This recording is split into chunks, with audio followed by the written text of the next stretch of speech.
তাহলে এবার শিখব ভগ্নাংশের গসাগু এবং সাথে লসাগু দুইটা শিখে নেব। একই অঙ্ক দিয়ে দুইটা শিখব। তাহলে শুরু করি। আমরা জানি এটা সূত্র আছে বা ফর্মুলা আছে যে ভগ্নাংশ থাকলে ভগ্নাংশের গসাগু সমান হবে এই ভগ্নাংশের লবগুলোর গসাগু, নিচে হবে হরগুলোর লসাগু। এইবার যদি বলে যে লসাগু কি, লসাগুটা শিখি। তাহলে ভগ্নাংশের লসাগু সমান লবগুলোর লসাগু আর হরগুলোর গসাগু। তাহলে এই দুইটা মনে রাখতে হবে। যখন গসাগু বলবে উপরে গসাগু, উপরে তো লব থাকে নিচে হর থাকে। তাহলে গসাগু বললে উপরে গসাগু, লসাগু বললে উপরে লসাগু। অর্থাৎ যাকে বলবে, যেটা প্রশ্নে বলবে, যে যেটা চাইবে যে গসাগু অথবা লসাগু, তাকে আমরা সবসময় অগ্রাধিকার শর্তে উপরে দিয়ে দেবো। এখানে লসাগু চেয়েছে, আমরা লসাগুকে উপরে দিলাম। এখানে গসাগু উপরে দিলাম। তাহলে আমরা এটা প্রথমে শুরু করি। তাহলে ভগ্নাংশের যে লব, আমরা জানি উপরে থাকে লব, নিচে থাকে হর। তাহলে লবগুলোর লসাগু,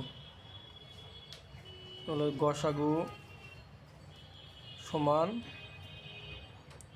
এই লবগুলোর গসাগু। তাহলে লব কী কী আছে? 3, 4, 5। 3, 4, 5 এর গসাগু কে এখানে দেখা যায় যে কারোর সাথে কারোর ভাগ যায় না। তাহলে স্পষ্টভাবে বোঝা যায় এটার গসাগু হবে 1। এটা নিয়ে সমস্যা থাকলে আগের ভিডিওটা দেখলেই বোঝা যাবে। এবার হচ্ছে হরগুলোর লসাগু। হর আছে 4, 5, 6। 4, 5, 6 এর লসাগু হবে 4, 5, 20 দিয়ে 5। তাহলে লসাগু আসবে, একটু হিসাব করি, 4, 5, 6, 2, 2, 5, 3 আর যায় না। 3, 5, 15, 30, 30 2 60। গসাগু সমান 1/60। এই কীভাবে লসাগু গসাগু বের করলাম, এটা সমস্যা থাকলে আগের ভিডিওটাই আছে। এবার আসি লসাগু। লসাগু সমান, লসাগু সূত্র কী ছিল? যে লবগুলোর লসাগু, লব উপরে হলো উপরের যে 3, 4, 5 এর লসাগু হবে 3, 4, 5। ভাগ যায় না, এটা দিয়ে গুণ হবে। 3, 4, 12, 5, 12, 60।